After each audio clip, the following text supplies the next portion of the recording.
সেটা প্রতিবাদে প্রজন্ম প্রোগ্রাম করেছিল। আমরা বর্ডারে ফেলানি হত্যার সময় গিয়েছিলাম, প্রজন্ম ওখানে গিয়েছে। আমরা বিভিন্ন ভাবে আপনার যারা গুম হয়েছে, খুন হয়েছে, যারা ধর্ষিত হয়েছে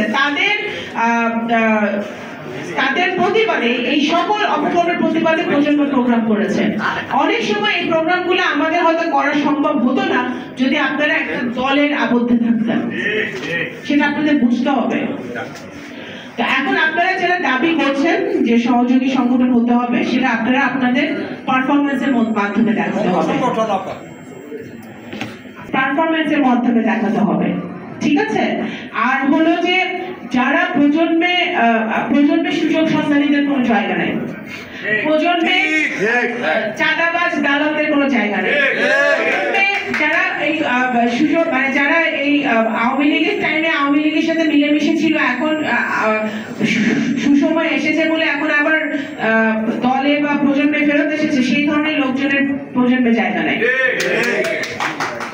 প্রজন্মে আপনার কোয়ান্টিটি না, কোয়ালিটি দিয়ে প্রজন্মকে বিচার করতে হবে, কোয়ালিটি দিয়ে প্রজন্মকে বিচার করতে হবে। যদি কোয়ালিটি দিয়ে বিচার করতে হয় তাহলে প্রজন্মে আমাদের এই যে আমি আপনাকে থেকে প্রথমেই বলেছি 40% অধিক যুব সমাজ বাংলাদেশে আছে।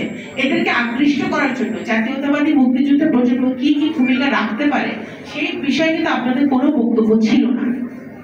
আজকে বাংলাদেশ জাতীয়তাবাদী দল, শহীদ রাষ্ট্রপতি জিয়াউর রহমানের দল, দেশনেত্রী বেগম খালেদা জিয়ার দল, জনাব তারেক রহমানের দল, এটি এমন একটি দল যারা বাংলাদেশের স্বাধীনতার সার্বভৌমত্বে তাদের এই দলের ভূমিকা আছে, বাংলাদেশের সকল উন্নয়নে এই দলের ভূমিকা আছে, বাংলাদেশের গণতন্ত্রের প্রতিষ্ঠায় এই দলের ভূমিকা আছে, বাংলাদেশের প্রত্যেকটি